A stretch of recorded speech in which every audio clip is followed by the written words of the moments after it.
Good morning and welcome to the ADM second quarter 2024 earnings conference call. All lines have been placed on listen-only mode to prevent any background noise. As a reminder, this conference call is being recorded.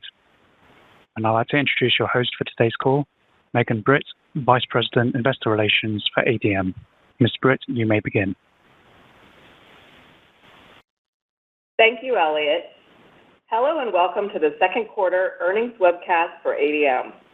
Starting tomorrow, a replay of this webcast will be available on our Investor Relations website. Please turn to slide 2. Some of our comments and materials may constitute forward-looking statements that reflect management's current views and estimates of future economic circumstances, industry conditions, company performance, and financial results. These statements and materials are based on many assumptions and factors that are subject to risk and uncertainties. ADM has provided additional information in its reports on file with the SEC concerning assumptions and factors that could cause actual results to differ materially from those in this presentation. To the extent permitted under applicable law, ADM assumes no obligation to update any forward-looking statements as a result of new information or future events. On today's webcast, our Chairman and Chief Executive Officer, Juan Luciano, will discuss our third quarter results and share recent accomplishments on our strategic priorities.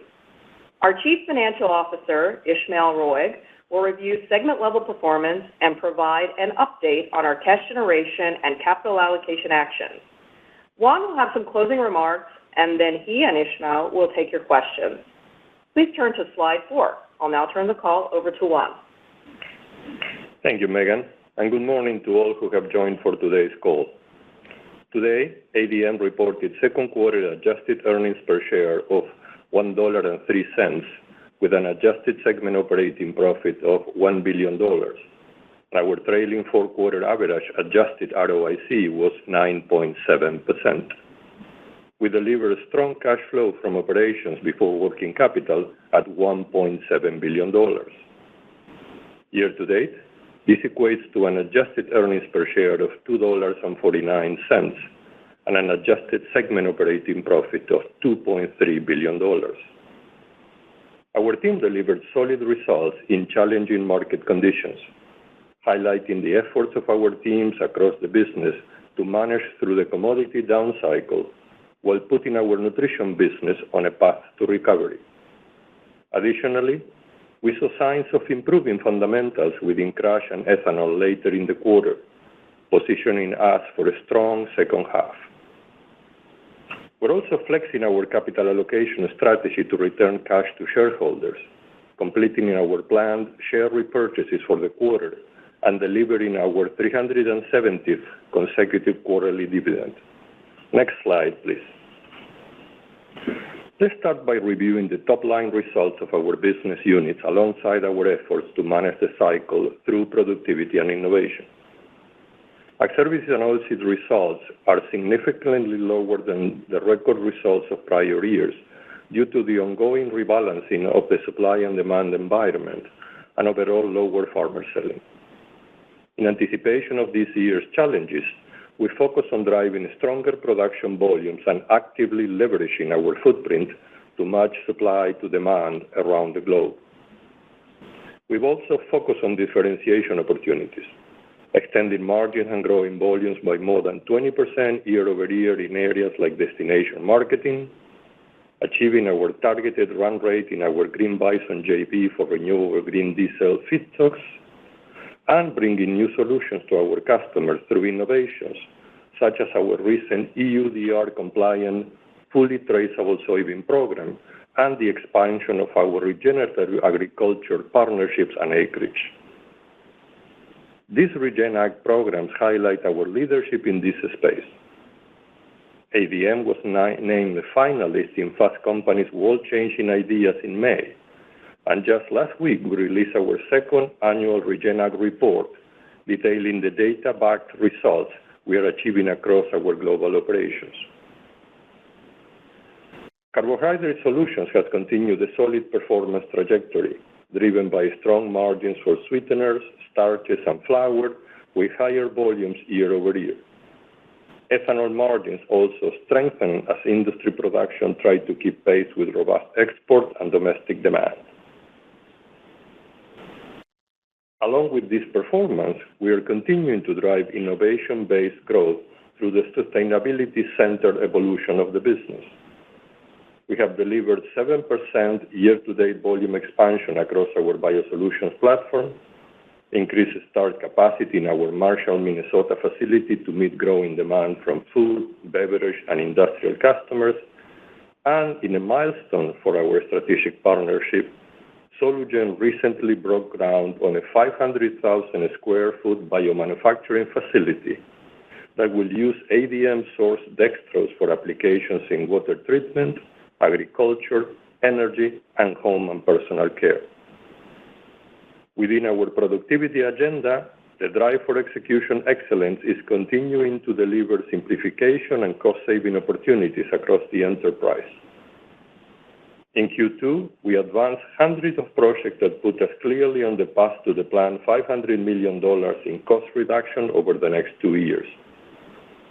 We are accelerating these efforts and expect to see a significant portion of these savings by the end of 2024. Our focus on returning nutrition to its growth trajectory is also taking hold, and we are seeing sequential top-line improvement as compared to our previous 2 quarters. While we are experiencing some downward pressure with texturants and protein demand, we drove strong growth in health and wellness sales, along with flavor sales growth and excellent contributions from our recent acquisitions. In our targeted areas of focus, we are continuing to make progress. We continue to improve demand fulfillment for flavors in our EMEA region following the implementation of One ADM. We're optimizing costs across the animal nutrition portfolio, building the foundation to drive continued sequential improvement across the core of the segment. The use of our refined M&A playbook with our recent flavor acquisitions has proven to be an important accelerator to integration and the ongoing growth of our leading global flavors business. And our innovation agenda is paying off, driving human nutrition revenues up 6% year-to-date, driven by flavors and our science-backed health and wellness portfolio. Our capital allocation efforts continued through the second quarter as we completed our planned share repurchases and announced our most recent dividend. We have already returned $2.8 billion of capital to shareholders to date. The second quarter marked an important point in our efforts to manage through the market realities of 2024 and deliver on our priorities. Across all 3 businesses, we are evolving to drive new pockets of growth in the near term, while positioning ADM to take full advantage of macro trends of sustainability, health and well-being, and food security in the longer term. As we continue to drive operational excellence and make progress on our key priorities, we have confidence in our full-year expectations, despite uncertainties in the external environment. Before I hand over to Ishmael for a detailed review of our second quarter results, I would like to first thank him for his leadership and guidance as interim CFO through the first half of the year. It's a hallmark of ADM leaders to step up when our organization asks for their support. And Ishmael has shown that his experience, passion, and knowledge of our business set him apart as one of our best.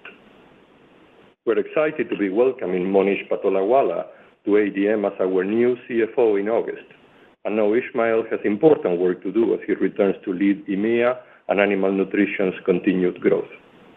Ishmael, over to you. Thank you, Juan. Let me begin by sharing my own thanks and congratulations for what our finance team has accomplished over the first 6 months of this year. As a 20-plus year employee of the company, I have seen amazing things our colleagues can accomplish when we work collectively to achieve them. And this was again the reality as I stepped in as interim CFO. I'm proud to have served the company in this capacity over the last several months, and I'm excited to welcome and support Monish as he joins the team. For the second quarter ended June 30th, 2024, earnings per share on a GAAP basis were 98 cents, segment operating profit on a GAAP basis was $1 billion and included charges of $7 million, or approximately 1 cent per share, related to impairments. Adjusted segment operating profit was $1 billion for the second quarter, a 37% decrease versus the prior year period. Adjusted earnings per share were $1.03. Lower pricing and execution margins led to a decline of $1.03 per share versus the prior year period, largely reflecting the impact of lower crush and origination margins. Volume improvement represented a 19-cent per share increase versus the prior year period, primarily reflecting higher volumes in AS&O and Carbohydrate Solutions. Higher costs of 7 cents per share were primarily related to 6 cents per share of unplanned downtime at Decatur East. Share repurchases represented a 10-cent per share increase versus the prior year. During the quarter, there was approximately a 2 cent per share negative impact from mark-to-market timing in the AS&O segment. Please turn to slide 7. For the second quarter, the Ag Services and Oilseeds team delivered $459 million in operating profit, reflecting on a challenging operating environment compared to the prior year. On a year-over-year basis, mark-to-market timing for the segment was relatively muted. As Juan mentioned, strong supplies out of South America have led to a rebalancing of the supply and demand environment, while also shifting export market competitiveness from North America to South America. These ample supplies have also pressured commodity prices compared to the past 2 years, resulting in slower than expected farmer selling relative to last year and the 5-year averages. From the demand side, inclusion rates for meal continue to be robust, supporting domestic and export demand. Oil values were pressured during the quarter as imports of used cooking oil as a feedstock for renewable diesel continued to grow. Ag Services results were lower than the prior year, primarily driven by lower results in South American origination as lower farmer selling due to a smaller than expected crop in Mato Grosso and higher logistic costs related to industry take-or-pay contracts led to lower margins. North America origination saw lower volumes and margins as strong crop yields out of both Brazil and Argentina led to a shift in export competitiveness to South America, as well as limited carries and trading opportunities. As we began the quarter, global demand for both meal and oil remained strong. However, the return of Argentinian crush combined with the increased imports of used cooking oil also weighed on crush margins. As we progressed later in the quarter, slower farmer selling in Argentina brought tighter S&D dynamics, driving an improvement in board crush. The team performed well in this environment, leading to an executed soy crush margin of approximately $45 per metric ton for the quarter. While fundamentals supported improving crush margins as we expected, the more balanced S&D environment led to lower margins versus the prior year, translating to lower results. During the quarter, there were approximately $15 million of negative timing impacts versus negative timing impacts of approximately $195 million in the comparable period. In refined products and other, results were lowered due primarily to the reversal of prior positive mark-to-market timing impacts. In North America, increased pre-treatment capacity at renewable diesel plants and higher imports of used cooking oil caused refining margins to ease relative to the record levels of last year. The biodiesel margin structure has also come off of record levels versus the prior year as a result of lower LCFS credits and RIN values.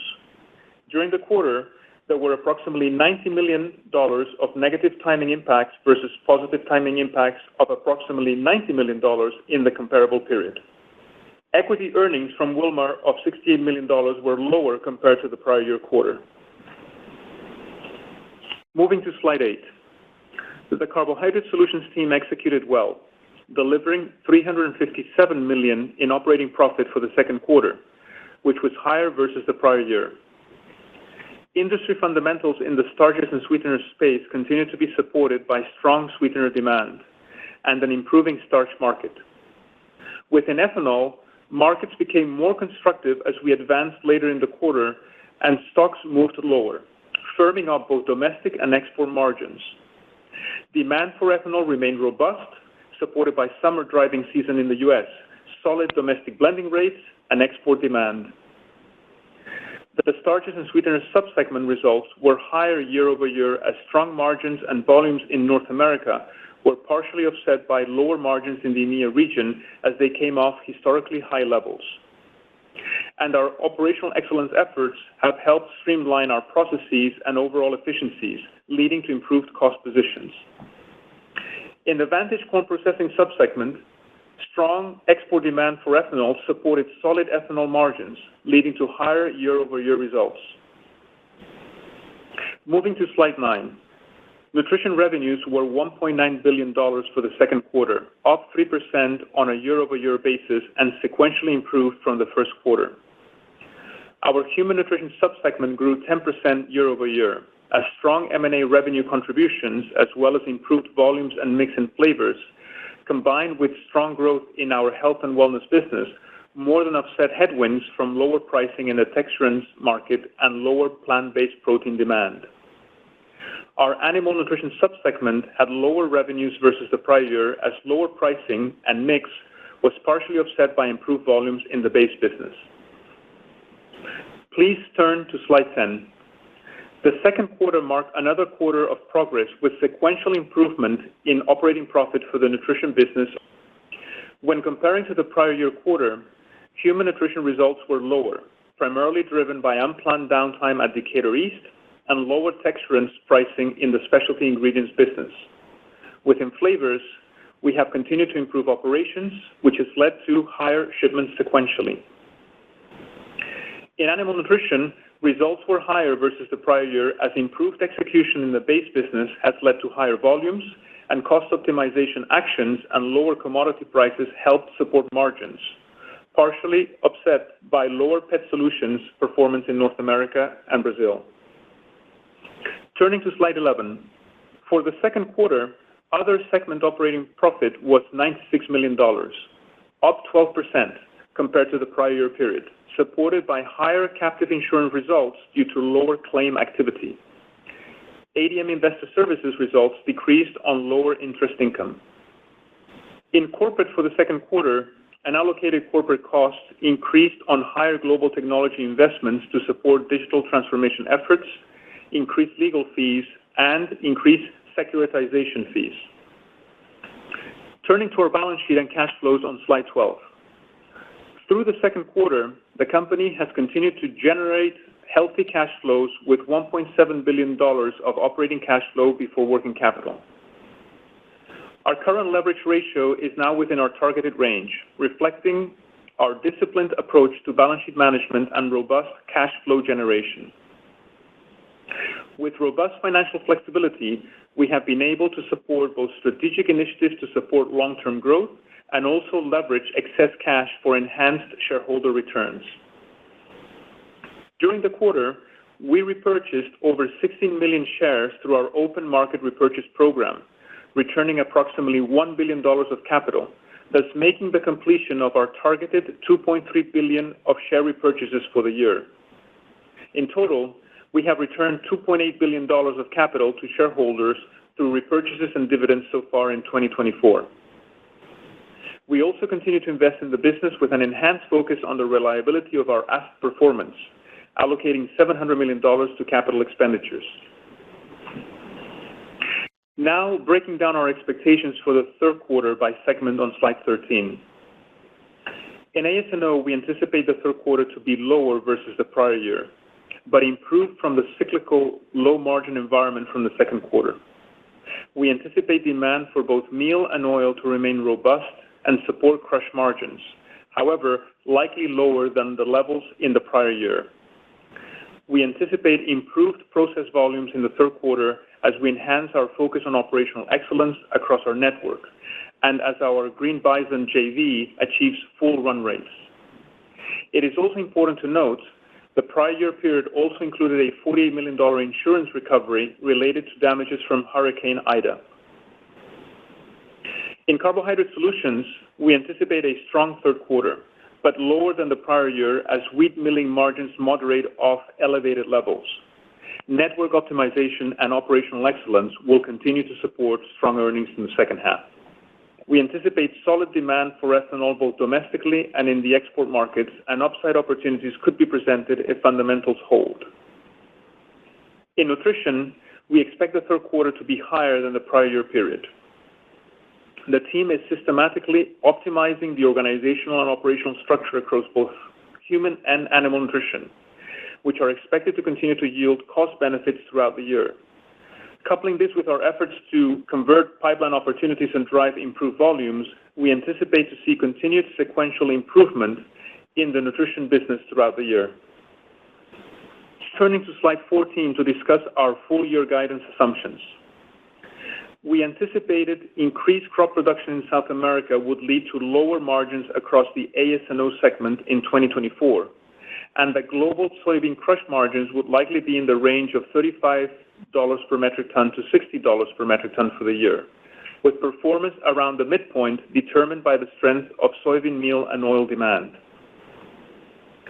Though the larger crop production in South America did materialize, we experienced slower than average farmer selling in that region, as well as fewer merchandising opportunities in North America through the first half, which weighed negatively on margins in Ag Services. We expect these dynamics to continue to pressure margins in our third quarter. On soybean crush margins, we continue to see robust soybean meal demand based on solid livestock margins and some supply tightness among competing feedstuffs. From the soybean oil side, we expect that as renewable diesel production continues to grow in the second half, the demand for vegetable oil will remain well supported. And with the prospects of a large crop in North America, we perceive increased opportunities for our interior elevator network and processing plants within oilseeds and carbohydrate solutions in the second half. Taking this all together, our expected crush margin remains unchanged from $35 per metric ton to $60 per metric ton, with recent fundamentals supporting margins above the midpoint. With the first half results largely in line and balancing an improving crush environment with less opportunities in merchandising in the second half, our 2024 earnings per share range remains unchanged. Looking at the other metrics included in our total consolidated guidance, our full year 2024 indications remain unchanged. Back to you, Juan. Thank you, Ismael. As we think about the rest of 2024 and the lead up to 2025, we remain optimistic about ADM's ability to execute against our priorities while remaining agile in an evolving environment. The pressures of the current commodity cycle do not seem to be demand-driven, as we see continued robust demand for meal and oil. We will continue to focus on how we can actively manage our global footprint to best match these realities moving through the remainder of the year. Our processing capacities are improving through the year across our production operations, including the ramp-up of green bison to full capacity and growing production in Ukraine. And our forward book indicates that ADM is well positioned to drive value through improved margin opportunities as we move into the back half of the year. Ethanol results have remained robust, and we expect solid demand through 2024. Assuming fundamentals hold, we have an opportunity for upside in this part of the business through the year. Our initiatives to manage through the current cycle are expanding additional margin opportunities and opening up new channels to our customers, whether in the growth of destination marketing, the expansion of digital technologies focused on farmer needs, the extension of our Regen Ag programs and partnerships, or the growth of our biosolutions platform. So as market conditions improve, ADM has even more exciting platforms for growth and differentiation. As noted, we expect to see a significant portion of the planned $500 million cost savings driven by the drive for execution excellence to be realized by the end of this initial year of the program, setting up for potential upside in 2025 as more projects are identified and executed.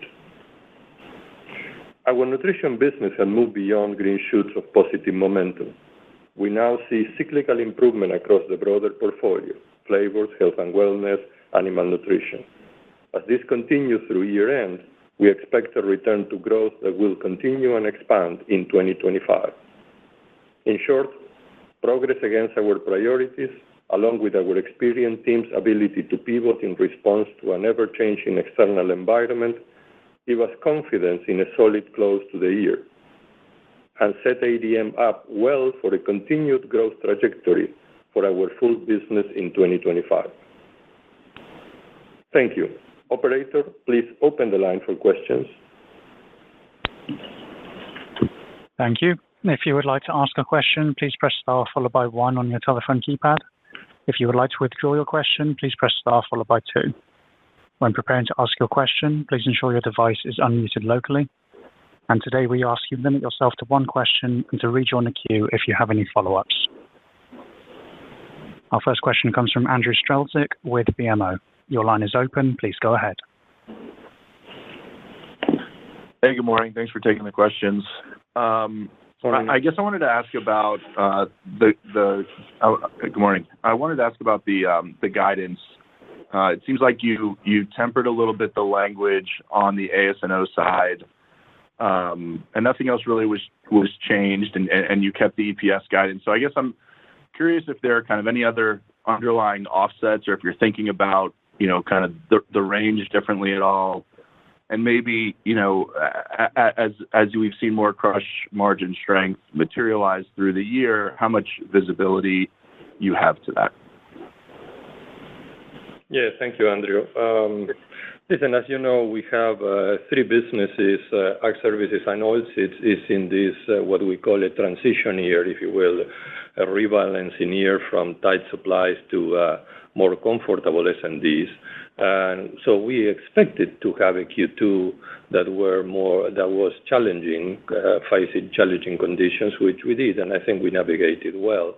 As we look at the rest of the year and the improvements we have over the quarter in terms of crush margins, we're executing at this point in time, even outside the range of $35 to $60 per metric ton that we gave. So, but of course, when you think about our forecast for Ag Services and Oilseeds, it was heavily weighted on Q4. So to a certain degree, until we can put more businesses into Q4, it's probably that we have the same kind of visibility we had before. That's why we decided not to touch the range. On the other hand, Carb Solutions continue to be improving. And I think that, as Ismael said in his remarks, if current ethanol margins that have improved over the quarter continue to stay that way, we could have an upside there. And certainly nutrition continues to make significant improvements year over year now versus just being sequential before. So we're optimistic about the second half. We just didn't want to, change the guidance at this point in time since it's heavily loaded towards Q4. We now turn to Tom Palmer with Citi. Your line is open. Please go ahead. Good morning, and thanks for the question.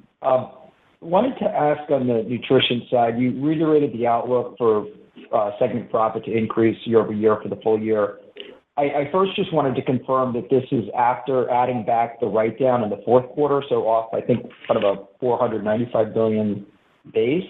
And then second, I wondered if you could elaborate a bit on the key drivers of these improvements over the next couple of quarters.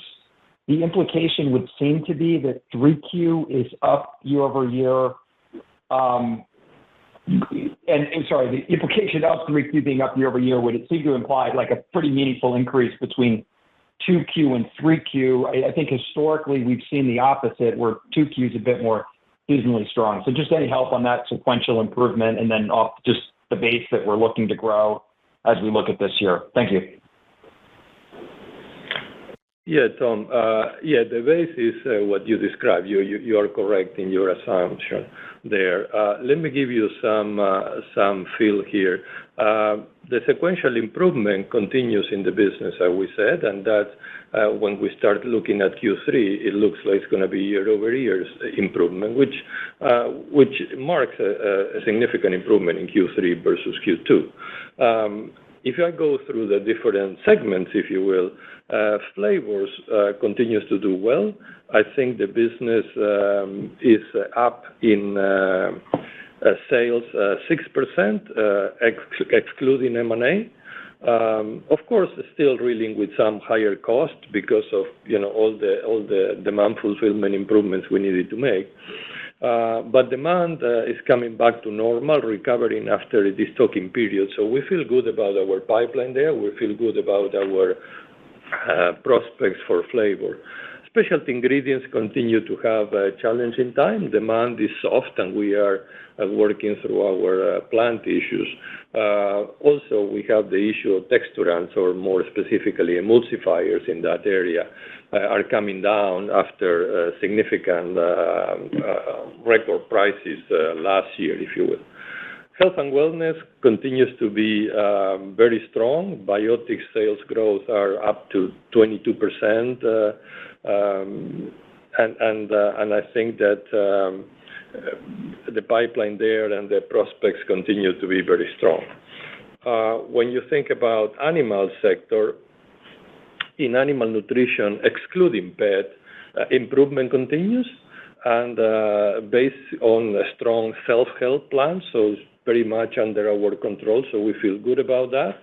Pet Solutions is finding mixed results around the globe. If I would say Brazil market conditions continue to be challenging. North America, specifically the U.S., is still having some demand fulfillment issues, but we are looking good in terms of the improvements we're making towards Q3. And Mexico, our B2C business continues to be very strong. So I would say overall, with the exception of specialty ingredients, which is the weak part, the rest of the business is looking good. So we expect significant improvements sequentially, and that will start making them improvements year over year. Our next question comes from Heather Jones with Heather Jones Research. Your line is open. Please go ahead. Good morning. Thanks for the question. I just wanted to ask about oilseed processed volumes. So they were up 1% for the quarter, but in Q1 they were up nearly 9%, and you remarked that utilization at Spiritwood was full for the quarter. So I was just wondering if there were one-time issues during the quarter, and if so, have those been rectified in order to reach y'all's mid to high single-digit growth outlook for the year? Yeah, thank you, Heather. As you said, yeah, Spiritwood is performing very well, so it's coming up in volumes. Traditionally, I would say in North America, when we have our low part of the cycle in North America, where South America has all the capacity, we take shutdowns in anticipation of demand not being very strong, and we want to have our plants ready for the harvest. So I think that's a traditional seasonal slowdown that we do. So nothing unusual in that regard. Our next question comes from Adam Samuelson with Goldman Sachs. Your line is open. Please go ahead. Yes, thank you. Good morning, everyone. I was hoping to maybe drill in on some of the cost and productivity initiatives that you have underway right now.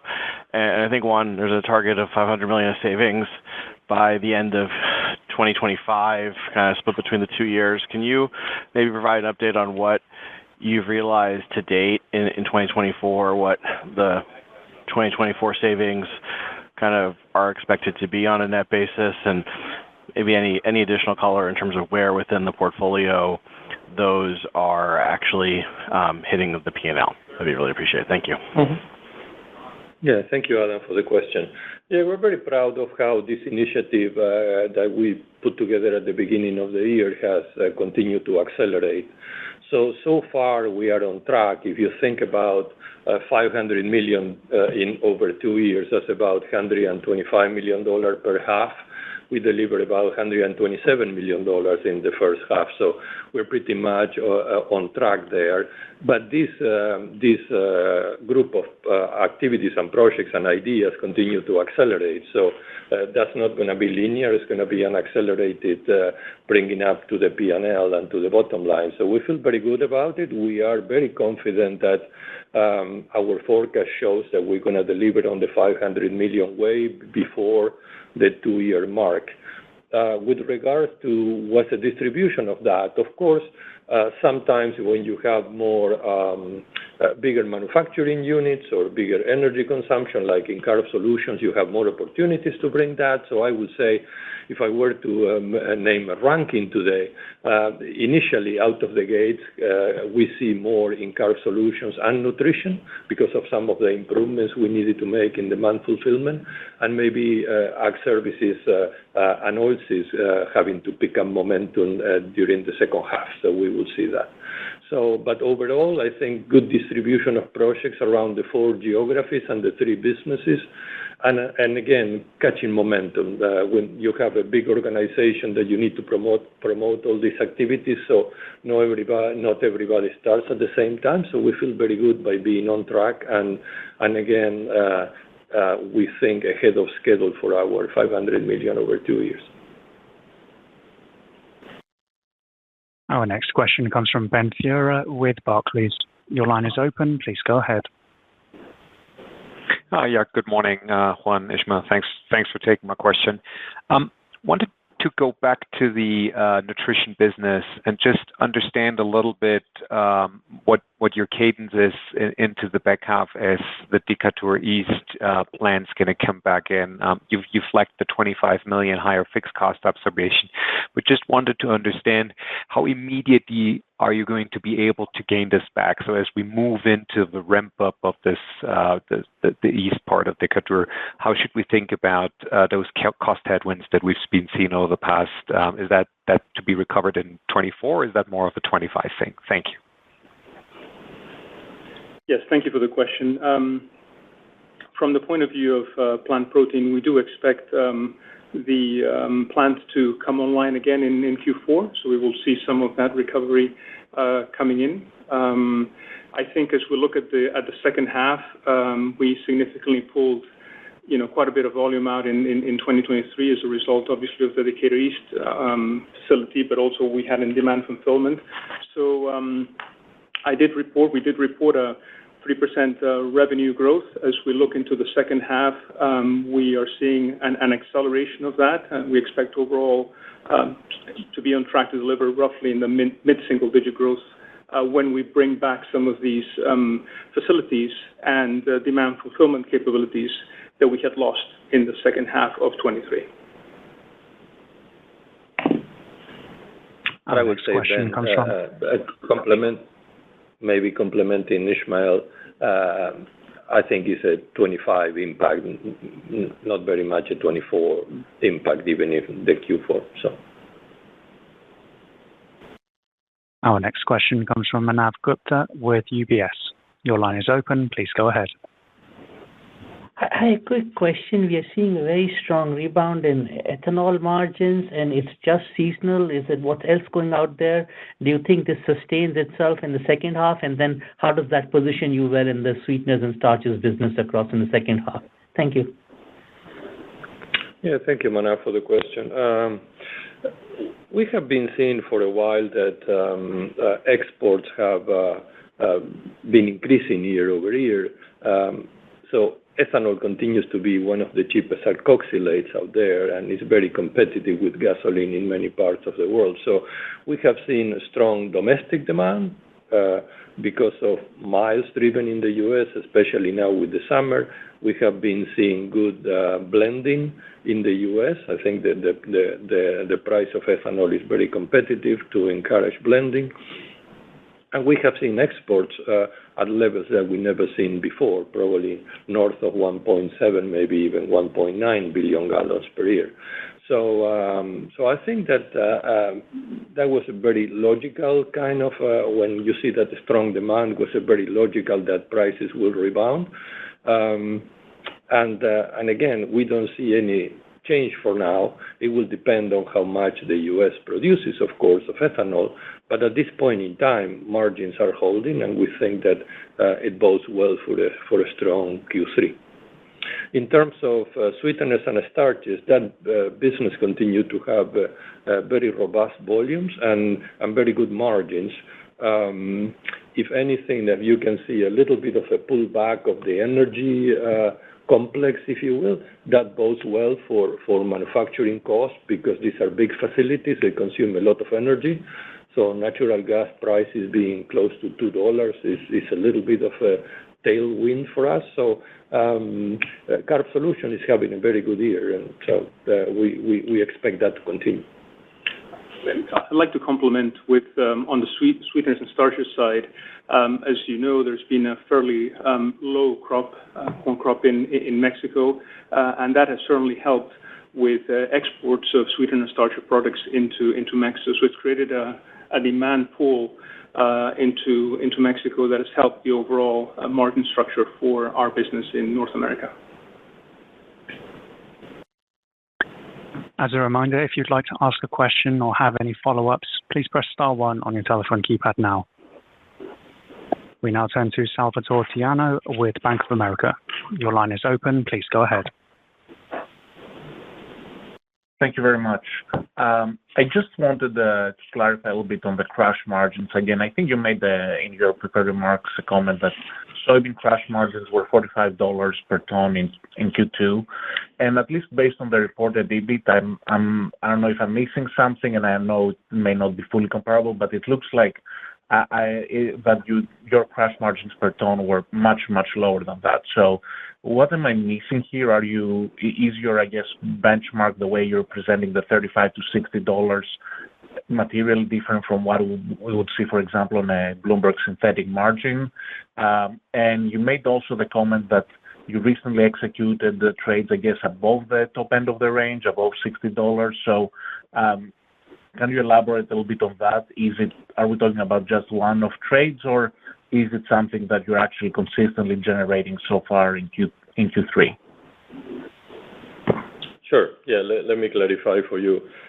First of all, the $45 per ton is the $45 per ton we made this year. So we can work offline to walk you through the arithmetics, if you will, but there's nothing strange on that. If I go around the world, if you will, on crush margins, at this point between $60 to $70 in the U.S., that's where we are making businesses. About similar margins for soy in Europe. Brazil may be something between 10 and 50, depending if they are domestic plants or export plants. China, $20 to $25. That's kind of the margin environment. I would say when we started the quarter, we were doing margins in the low end of our range, and as maybe Argentine farmers did not sell, as maybe the industry was expecting, we saw more demand for soybean meal coming into North America that make an improvement in our crush margins. So we finished the quarter a little bit better than maybe we thought, at the $45 per ton.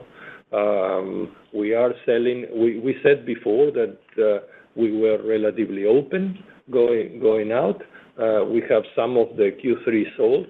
What we don't have sold, we are selling at about $60 to $70 per ton. So that's the crush realities at this point in time. So I think that then we're going to leap into Q4, where we have hopefully a very large crop here in the U.S. Crops look terrific so far in the U.S., so we expect to have plenty of raw materials in that. And demand for soybean meal continues to be strong around the world. And I think low prices have incentivized demand. Demand is driven a lot by poultry, as you know, and soybean meal has been increasing in the rations. And then on the oil side, we continue to see a little bit more RGD plants coming on a stream on the second half, so that will bode well as well. So we are positive about crush margins for the rest of the year for North America. We now turn to Dushyant Ailani with Jefferies. Your line is open. Please go ahead. Hi, yes, can you hear me? Yes, I can. Yes. Yeah, thank you for taking my question. Just want to talk on the CapEx guide. I think it's improved, or it's increased by roughly $100 million. Just wanted to see what's driving that. Yeah, I think CapEx is always the prioritization of CapEx is always NDE, so maintenance and safety we do, and quality we do first. So whatever the plants need at any point in time. So that's a bottoms up roll up of their respective needs. Then we fill it up with cost projects, which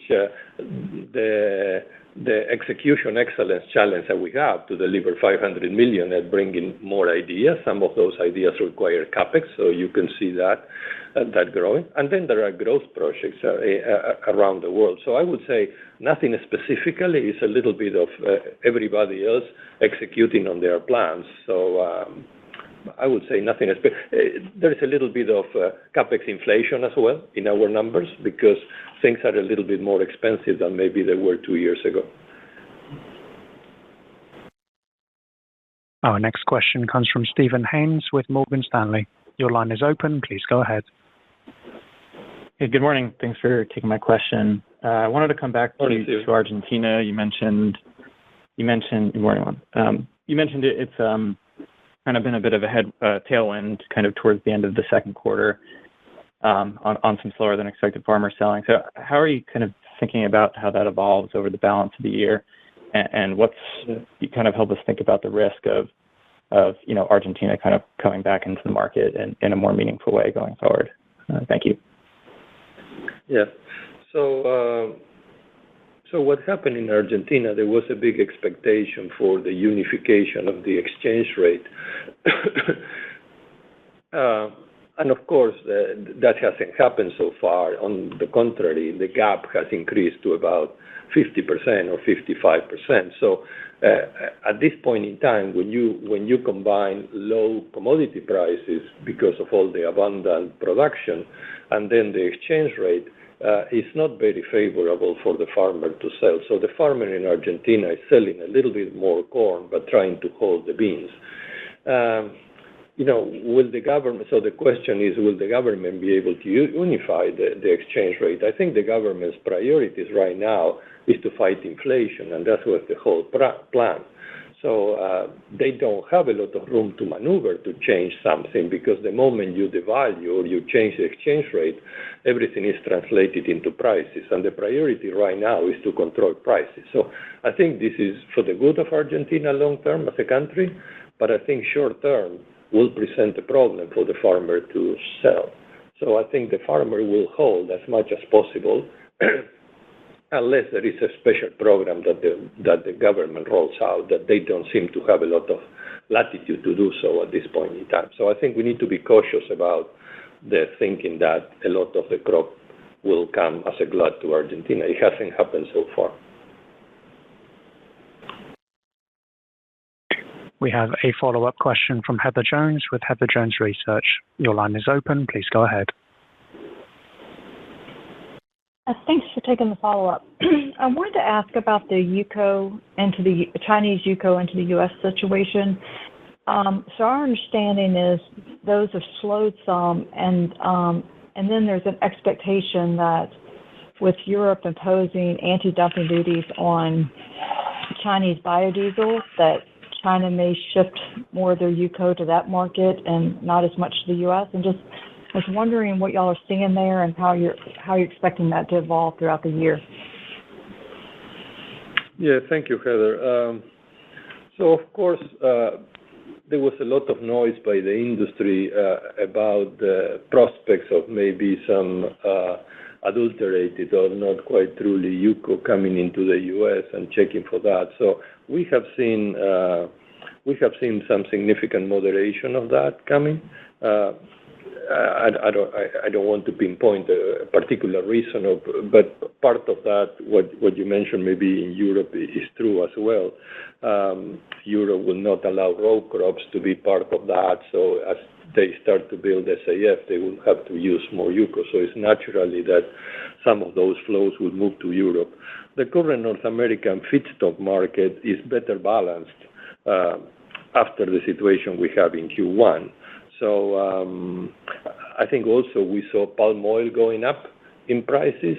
So I think that it bodes better for soybean oil going forward for the U.S. We have another follow-up from Salvatore Tiano with Bank of America. Your line is open. Please go ahead.